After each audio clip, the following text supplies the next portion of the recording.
This is the men's room. Get it, man, and get with the countdown. Shake this square world and blast off for Kicksville. The trippers, the grasshoppers, the hip ones, all gathered in secrecy and flying high as a kite. You're listening to the men's room with Miles and Thrill. All right, Jeremy, we got to let our stations identify themselves. All right, so your foot is jammed in the thing, and it's got the toe of your boot. Yeah, this thing's traveling forward, and it probably weighed, 8,000 pounds. And my foot wasn't going anywhere. It wasn't moving real fast, but I had thrown myself backwards trying to pull my foot out of there, and it wasn't moving, but it did pull my foot up against the top of my boot, at which point that giant skid just sliced the bottom of my boot right off. No. So that when my weight shifted, I landed back on the skid just barefooted, with a sock. So, you mean you still had the top part of your boot, but you didn't have any bottom of it? Exactly. It was just the bottom of my sock that landed on top of the deck. And I'm assuming these are industrial strength, like steel-toed boots. Yeah, standard boots. All right. Okay. I mean, did you poop yourself a little? Yeah. Yeah, I figured so. Yeah. Okay. How could you not?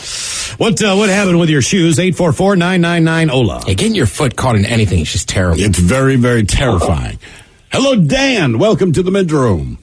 Hola, gentlemen. How are you doing? Hola. Well, first-time caller. Love the show. Thank you. And hearing what you guys have going on, I had to call in and share this with you. Okay, so here's the deal. I grew up on a cattle farm, and my dad would plow all the manure out of the barn into a big pile out behind the barn. Right? See, now I understand why people want to do that. Mm-hmm. That to me, I just said, that is my dream gig. Sign me up, 5 a.m., I am ready. Right? So me and my three brothers, we would put on our barn boots, little rubber barn boots, and we'd go up on the pile playing Ford, Chevy, basically 4-buying, right? Right, this is out in the country, so that's what we did for fun. Really? And this was not in the middle of Harlem. Let's go play the poop. Yeah, we got that. So we're up there one day running around, right? And I'm the youngest, I'm the littlest, and, I got up somewhere near the top of the pile and hit a soft spot. And dropped in, up to my waist or so, like immediately. And, wearing denim pants, just pants and barn boots and socks. That's all I had on, a T-shirt.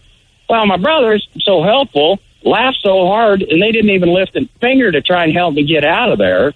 So I ended up having to claw my way out of there just to get out of where I was stuck. Ended up losing a boot down inside there in the pile. Yeah. And, we'd been told a number of times by Dad we weren't supposed to be doing that because it was dangerous. So coming back to the house, I was pretty much completely covered in cow slop.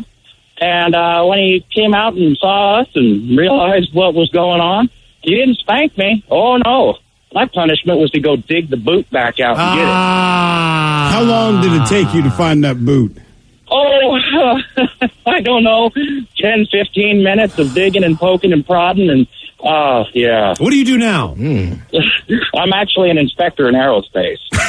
You got as far away from that as is humanly possible. I've done my time. Damn. I am out. Okay. That's the call, Dan. What happened with your shoes? 844-999-OLA. That's pretty funny. Hello, Chris. Welcome to the men's room. Hola! All right, guys. So I grew up in a pretty small town in Winthrop over in eastern Washington, and there's not a lot to do there. It's pretty small. So every day after school, my sister and I'd get off the bus, and we'd just get to the backyard and start jumping on the trampoline. All right. Well, my dad and my mom always told us, there's no jumping on the trampoline with your shoes on. It could tear it, yada, yada, yada. So as soon as I got on the trampoline, I'd always do, like a big backflip or something. And I used to wear skater shoes, like Osiris and DC skater shoes and stuff. They fit pretty loose on my feet. So I would just do like a big backflip and kick my shoes off, and they'd go, 20, 30 feet in the air. I thought it was pretty cool. So I do that pretty much every day. Well, one day my sister and I jump on a trampoline together, and I jump and I do this gigantic backflip, and I kick my shoes off, and one of them goes sky high, and the other one's a line drive right to my sister's face. It was kind of. It reminded me kind of the Randy Johnson pitch that took out the bird. Oh, yeah. Oh, was that bad? Wow. I mean, it hit her hard enough, it knocked her back off the trampoline, and she ended up getting a concussion out of the deal. Jesus. Okay. Did it bust her face open, too? Yeah, it was pretty bad, but yeah, I had to call and share that one with you guys. Okay. Well, you can tell it's a sibling when it's just laughing about it. Like, oh, yeah, it busted her face up, man. Yep. It was great. She got a concussion. Yeah, it's pretty bad. That is bad. I swung a putter once at a miniature golf course, and luckily my sister put her forearm up. Oh, really? But it was about to take out her chicklets. Oh, geez. Oh, damn, man. It was a short putt. I should have hit it. What, no alcohol involved. What happened with your shoes? 844-999-OLA. Me and my brother were a little competitive. Hello, Keith. Welcome to the men's room. Hello. Hola. Hola. Hey, so a long time ago, I was running a Dairy Queen. Oh, very nice, very nice. We were trying to hustle to get out so y'all go party. And so I'm kind of doing all these different jobs. I got. Oh, you can't be gone. I had so many. Okay, thank God. I have so many questions about Dairy Queen. Keep going. Yeah, and we're moving these things here, and we're cleaning up things there, and I'm mopping. And I head over to the fryer, and you're supposed to let the fryer cool down, though. Yes. But we figured we'll just clean it. You run it through this filter anyways, and dump it straight into these buckets, and then we'll take it out and dump it into the big holder, before we replace it tomorrow. So I've got 2 5-gallon buckets full of 350-degree oil, and I'm hustling across the floor, and the bottom couldn't hold it, and it dumped right down my leg and into my boot. Just ripped the bottom open and just evacuated it within about a second. Luckily, I immediately was freaking out, and before I even felt the pain, I just stepped right into the bucket of ice that was there, because all I had was second-degree burns from about mid-calf all the way to my toes. Oh, is that all? Damn. Thank goodness. Damn, man. That's crazy. They were talking, when they called the 911, they were talking about skin grafts because it's oil, and they're like, you're screwed, you need to stay there, we're sending an ambulance. And I was like, I don't need to go, I got a party to go to. I stepped in oil a little bit, ice, I'll be right, I'll be okay. And they're like, no, you will not be okay. This chicken strip meal tastes great. What? What's, all right, did you continue to work at the DQ? Yeah, a few more months. All right, what's your favorite dessert then? What is the number one thing that you would get if you'd roll back in? Peanut butter parfait. I'm right there with you, I knew it. I knew it. I was going to bet $100. Me too, man. Well, wait, what's a concoction that you put together yourself because you're an employee? You know what I mean? Like something that's not on the menu, but because you have access, what would you eat? Oh, the double-fried French fries. Double fried? You take French fries that are left over, and you stick them in the fryer again. They're so crispy and so salty. Oh, I know, man. That's the best way to do it. Whenever you, what is that called? Par fry? What do they call that? Par cooking? Par cook, yeah. Par cooking? Yeah. Par cooking. Par cooking is good stuff. What happened with your shoes? 844-999-OLA. Dairy Queens are still, exciting to me. There wasn't one. They are, man. Because it wasn't one where, I grew up. I know. They've gotten a lot bigger, I feel like, anyway, since I was a kid, right? They used to have... There was, one, I don't know, it was almost like Chuck E. Cheese, where, there was one in your metropolitan region. Yeah. But that what we had was a brazier, so you could get, a hot dog or a hamburger. Oh, yeah. Big time. Yeah. If you went there, Arby's, that was a big day out. Arby's was mine. The good thing is my father loved Arby's, man. So every once in a while as a kid, he'd look at you and be like, come on, man. And you got hooked Everybody's dad loved Arby's. Everyone loves Arby's. The only Arby's my house was with Laurel. My dad would be like, let's go. I saw a burger chef in Alabama. I was like, what is this doing here? What happened with your shoes? 844-999-OLA. Hello, Rich. Welcome to the men's room. Hola. Hola. What's happening? How are you? No, we were just doing a radio show. What are you doing? Driving. All right. Where are you driving to? Seattle. All right, cool. Well, traffic doesn't look too bad. I think you'll be all right. You won't It's be. not that bad right now. Okay. What happened with your shoes? So I was partying during high school for my first time, and I ended up passing out next to the fireplace, a bonfire actually out in the woods. And I woke up in the morning and I started to walk around and I couldn't walk right, and my shoes had melted off. Damn, man. What kind of shoes were you wearing? Like Reebok basketball shoes. But I guess your feet were nice and toasty warm. You didn't notice. It didn't wake you up. Yeah, no kidding. I passed out hard. Okay, all right. Man, oh man. That is like a chillier fire danger. It's like if it's summertime and you're out there, you're not as close. Right. But you know, like when it's like the colder months, like you're really close to that fire. Like I've done it, but like I got to move my feet away. Oh, yeah. Oh, yeah, your feet get hot or the logs start popping, man. Yeah. Sometimes those embers are landing on your ass. Like, I'm still not going to move. It's too cold. What happened with your shoes? 844-999-OLA. And Chuck comes by and says, let's put diesel on it. Damn it, Chuck. Thanks, Chuck. Hello, Andrew. Welcome to the men's room. Hola. Hola. Hey, how you guys doing, man? Doing great, brother. Thanks, man. Yeah, so about 15, 20 years ago when I was a kid, we would also always go camping down at the Toutle River. All right. And we were tubing, and I get off the tube and go up onto the shore, and the ash from the mountain, you could sit there and step in it, and you'd slowly sink down, and I got down about waist deep. Jesus. Come up, my shoes both slid off and just solidified in the ash. Well, I dug for like 3 hours trying to find these shoes because as a kid they were my favorite pair of shoes. Never wanted to get rid of them, and then I finally gave up on them. And about 5-6 years later, we go back down there to the same campsite, and I find them washed up on the shore, still together. Unfortunately, though, your feet have grown, and now you can't wear them.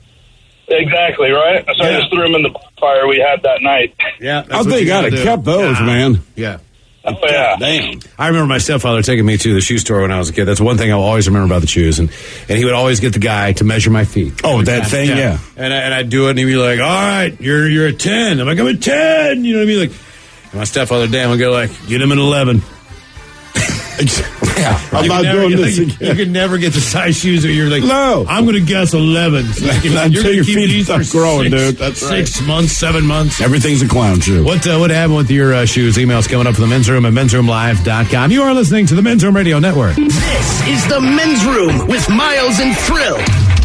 Our question, what happened with your shoes? And here come your emails to the men's room at mensroomlive.com. You've got mail.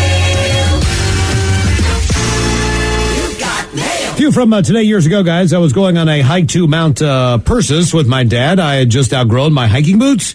Well, my mom, she happened to have a pair in the closet from decades ago when she had hiked the same mountain with my dad.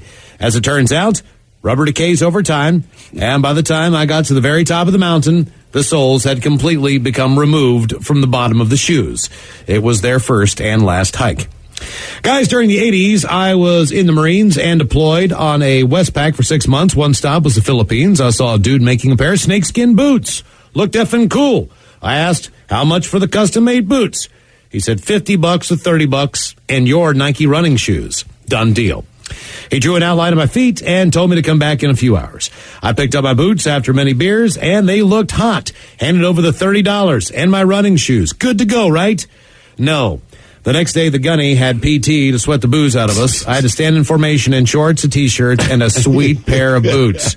And yes, I had to run 3 miles in snakeskin cowboy boots. Very painful. Guys, that actually sounds awful. That does, because they're brand new, and you know the blisters are going to be there for days. Actually, mine was slippers. You know how they got all lumpy and bumpy after being worn and washed, whatever? Well, I wore them daily, finally got tired of the lumps and bumps. Didn't take long for me to discover that what I had was a mouse skeleton that I'd been walking on for over 6 months. Damn the cat. That from Lisa. We have any comments today? We did, man, but to be honest with you, most of the comments were off topic about walking barefoot in places, and then Mike Hawk and a listener discussing motorcycles. Oh, all right. Okay. I'll just move on to the birthday ones then. Here we go, guys. Today's my daughter Leah's 9th birthday. Could you get a little kid fish sandwich, please, and a Suck It Up cupcake, as it also is her first day of school. It is also my dad's birthday. He looks like Santa, so give him the dirty Germans as well, talking about Santa and all his ho-ho-hos. Thanks, guys. Love the show. Fish challenge. So, suck it up, cupcake. Yeah, my favorite thing about Santa is his beard. In which case, I'm talking about Mrs. Claus. Yeah, I just like his lifestyle. It's a lot like mine. It's a big red bag, and he comes down chimneys. Yeah.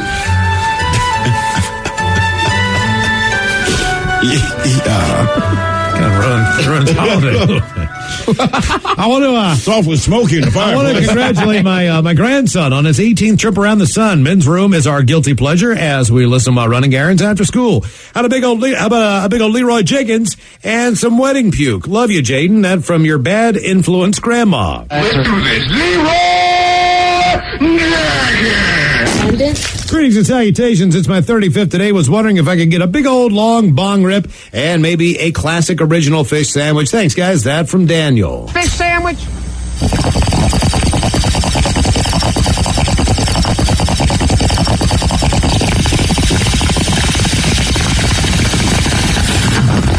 Well, Macholos, guys, I've been waiting to do this for weeks now. Today's my 36th trip around the sun. I am a reptile breeder and have been for 8 years now, so you know I need to have those turtles having sex. Thanks, guys. Love the show. I'm always cracking up. Keep it up. That from Jono.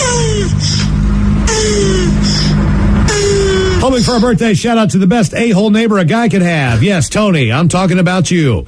If possible, finish off with a Ray Lewis, Time to Take Off a Leash, and Al hitting the window, and any Kirk Cousins if you still have any of that. Like maybe You Like That. Thanks, guys. Rock on. And hope Miles still enjoys his rain suit from the upcoming rainy months. Yeah, thanks, Chris. Appreciate it. It's time to take off the leash. You like that?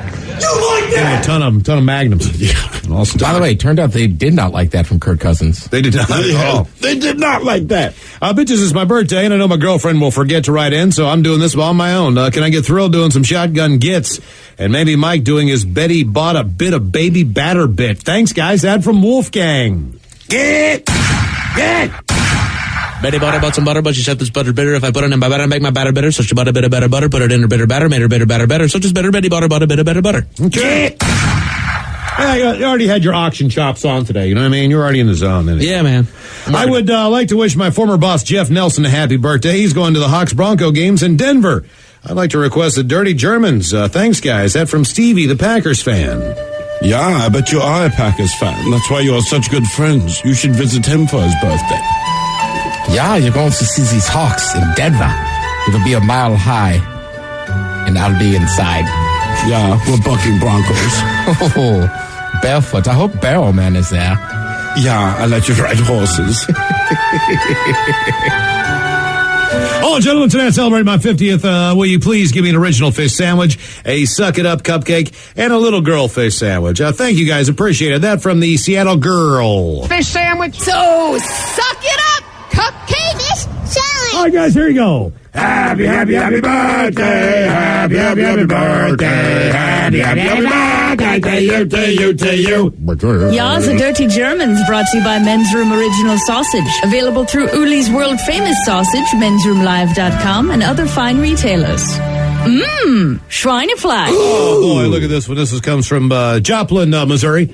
Lovely Joplin, Missouri. Big Dog 97.9. We do not know. Look, we're on the West Coast time zone. Mm-hmm. They are in, I believe, the Central time zone. We also have our show on in the Eastern time zone and in Alaska in the morning. So we're all over the place. So, we're on in different times in different places, just so you know. We're in the future. We're in the past. Yeah, I mean, so this one comes. This says, I live in Joplin. And found you guys when I started working till 12 at my old job. Now I work till midnight, Monday through Friday. I'm in the central time zone. Sometimes I've tried to call in because I have some good stories for you guys, and I'd like to participate in some of your games. But when I call, I realize you guys aren't there. I am a dirty mouth female fan from the Midwest. Look at that dirty mouth. Yes, exactly. I do listen to the podcast when I can, so I really appreciate that. P.S. Oh, God, before I Googled you guys, I swear the dude talking was always white. Kind of freaked me out and confused me as a black woman. You don't sound black. P.S. I'm pretty sure that sounded racist as hell. Can guarantee you I'm not racist. I'm actually married to a white man. But I hate him and his white devil ways. Yeah, how about that? That's It's kind of funny. I appreciate. I like that she points out it's kind of funny hearing that on the other side. Exactly. She just used like that. I know it sounds racist. I have a white friend. I swear. I'm married to him. I got a white friend. He's decent. But the flip side is she's also worried as a black woman sounding racist to a black person. That's how sensitive it's gotten. I was about to say, we're cool, man. Yeah, like I make fun of white people all the time, but I'm white. This is a fart episode one. Folks, brother and I were at a grandparents' home for the holidays. one year. I was really small. The only spare bed was a fold-away and the couch, which my parents shared while I got the other couch and brother got the floor. And this was during Christmas time, so holiday music brother got the floor. Was playing everywhere. But while we were all laying there at night trying to fall asleep, my dad had a bad case of gas. He then proceeded to fart Jingle Bells on key.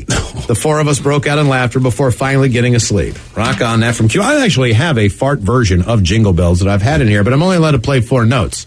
You remember this, don't you? I do.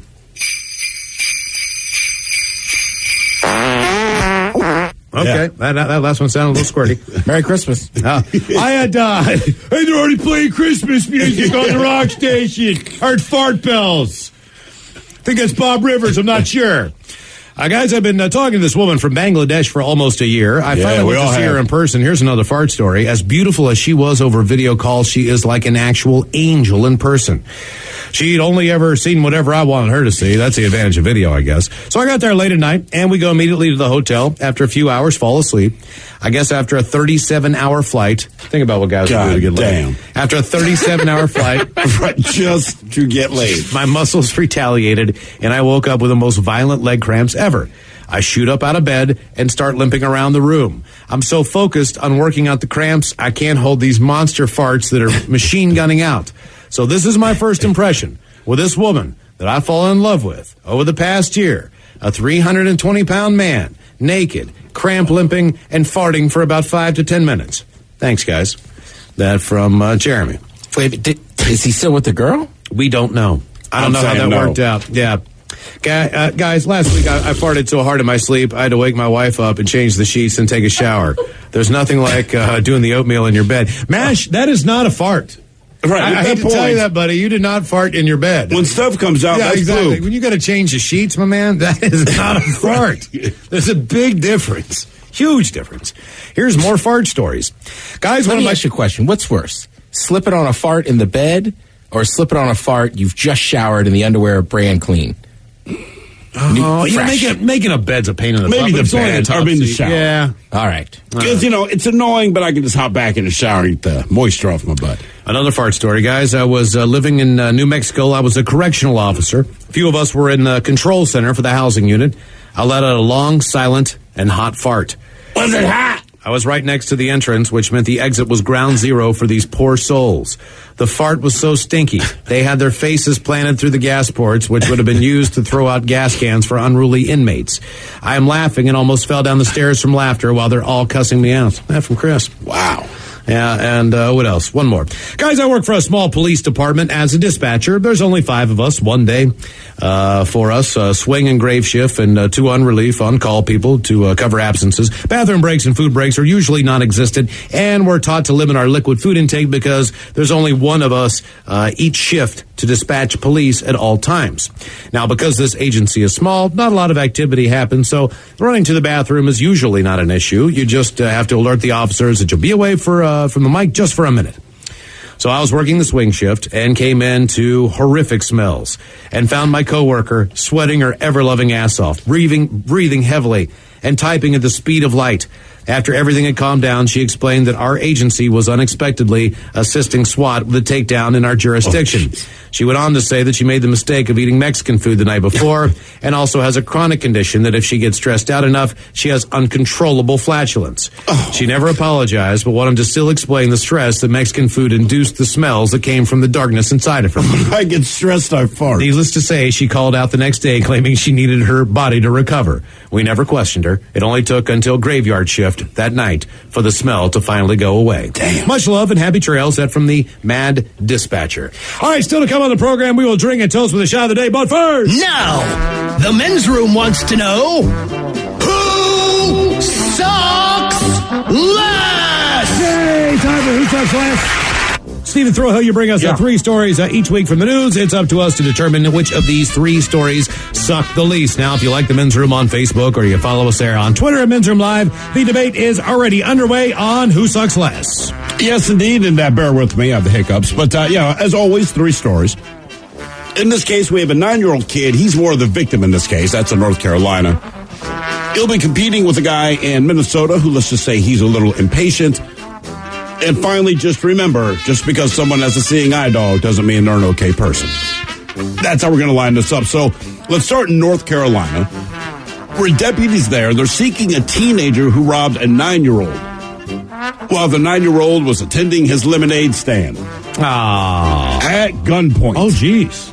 The Union County Sheriff's Office said that the stick-up happened near a traffic roundabout. It's about 30 miles southeast of Charlotte. And deputies say that the young drink vendor, he reported that a male teenager with a camouflage hat and a black shirt, but a handgun in his stomach, demanded money and then fled on foot. Any guesses how much money he made off with? I'll say $12.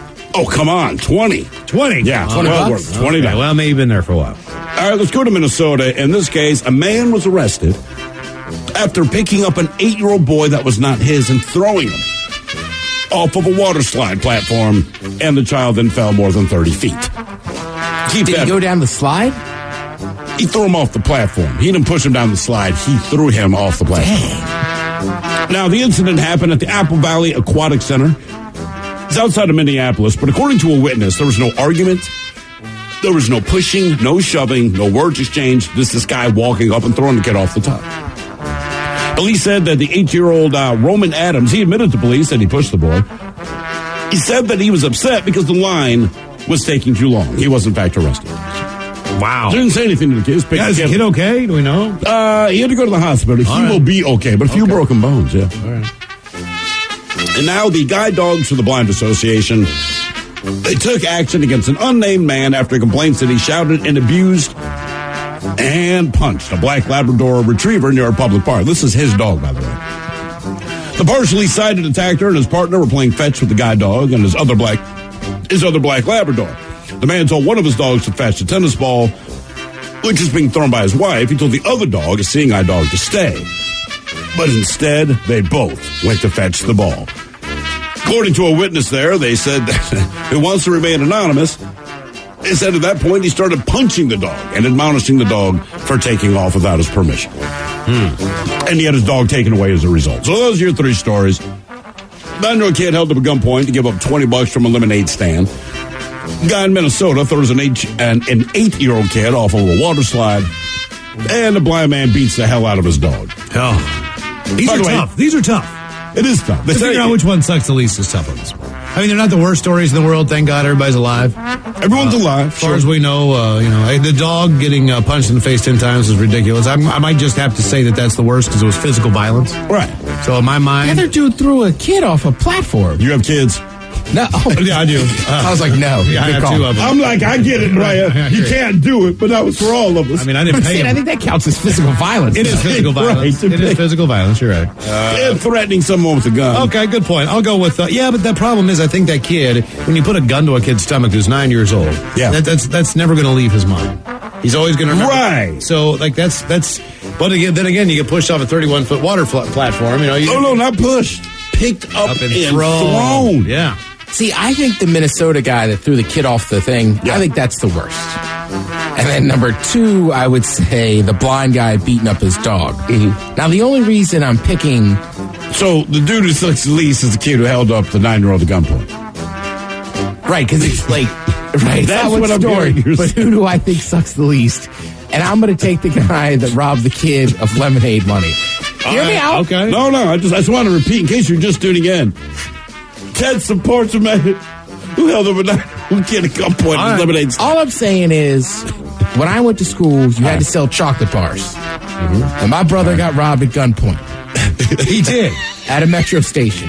You fast forward like 8 or 9 years later, my buddy Bernie got robbed at gunpoint. I was going to say. At the same metro station. So to me, selling chocolate bars, you're just going to get robbed. Didn't you get someone stealing all your candy at one point in time, too? Yeah, it was just them. Bernie's was bad. The guy said, give me a candy bar. He said, F you. And the guy came back with a gun and said, give me all your candy bars. Oh, man. If you like the men's room on Facebook, so Alec agrees with you. He says, I got to say, it's a lemonade stand robbery is the least sucky because at least no one was hurt. Throw the other 2 guys off a 1,000-foot cliff. And the lemonade dude was a teenager, right? It was a teenager. So this is another, basically, child making a poor choice against another child. Vanessa agrees with you again. The 9-year-old sucks less, who got held up with a lemonade stand. Thankfully, no one was hurt. The blind man is the worst. Animal abuse, what a D. Scott agrees. The lemonade robber sucks the least. It was probably a cop upset that he didn't get a discount. Jesus Christ.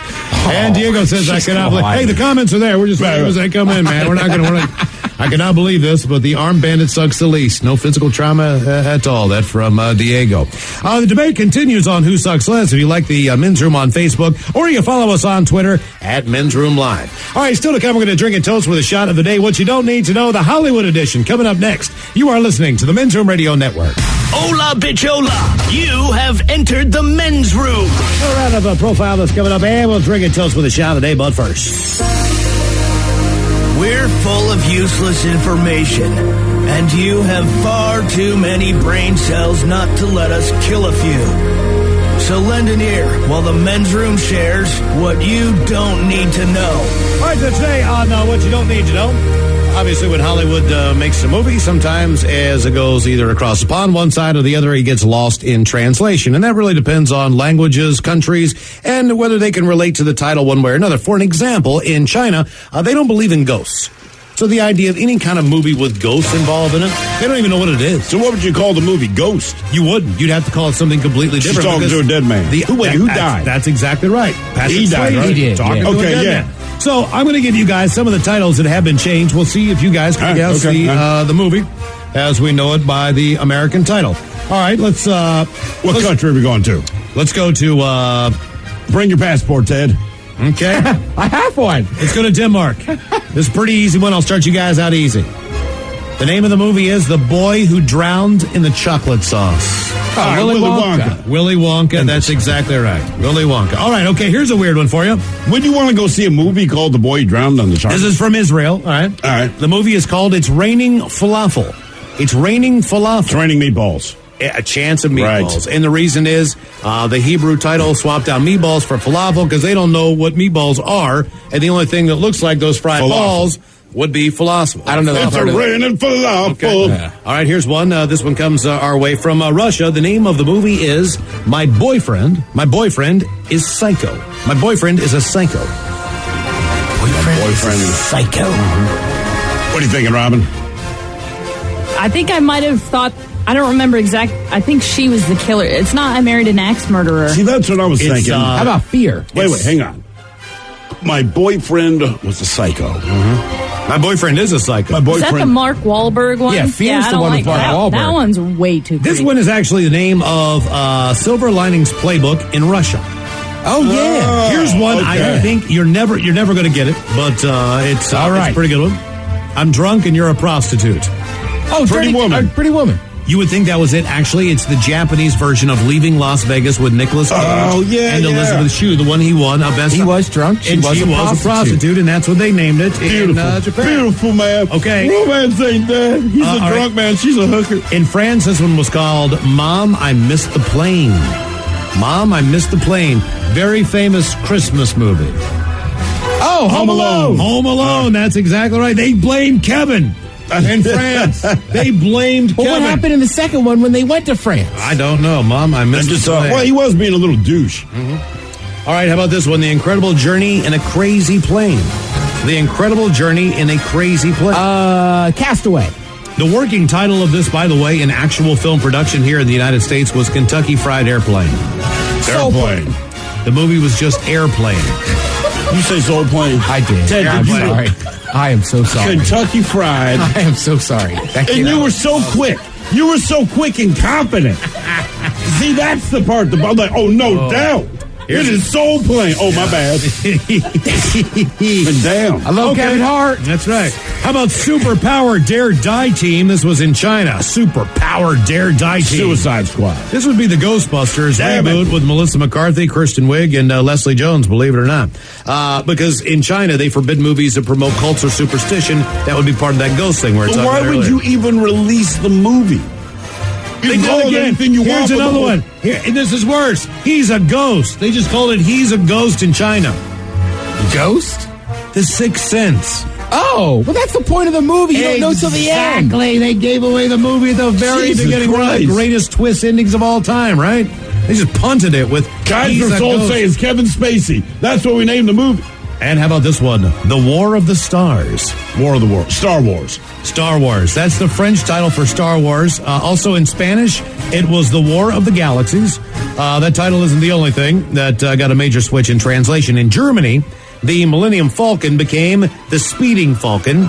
In France, Han Solo was instead Jan Solo, and his Wookiee sidekick got the name Chico.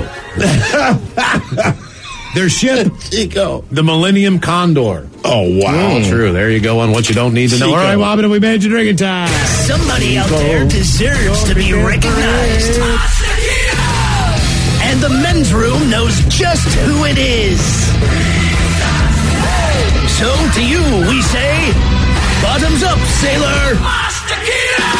You're the toast of our shot of the day. Drink time it is, and as usual, we head to the drink desk and Stephen Throwhill to find out who we're toasting. Yes, indeed, and today we toast 35-year-old Richard Delp of Kennewick, Washington. I believe, Mike, you'll be talking about this one, too, because it's worth talking about twice. Richard, in addition to possession of methamphetamine, he was also charged with animal cruelty. It all started Monday night. A woman witnessed someone run over a beaver on the road. Believe it or not, she pulled over, wrapped a towel around the animal, which was still alive. Then she went home to get a container to put it in. The whole thing took her about 30 minutes, but when she got back to the beaver, that's when she spotted Richard, quote, abusing the beaver. And by abusing the beaver, we mean that Richard was actively having sex with the dying beaver. God. No, I'm not making this up. He was having sex, yeah. On the side of the road, having sex with a dying beaver. Naturally, the police were called, and when they got there, he did, in fact, have methamphetamine on him. Don't do that to Boomer. Man, it's just... I'd said earlier, like, if you just wanted to be the shot of the day, have sex with a beaver. As a guarantee, no one's going to top you. I just didn't see... I'm sure she was shocked when she came back, because she was really trying to save the beaver's life. She really was, yeah. So we pour this booze and we drink this booze because we think it's yummy. Yummy!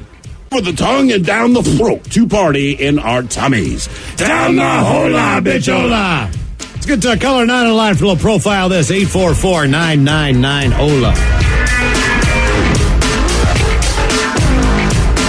Hola!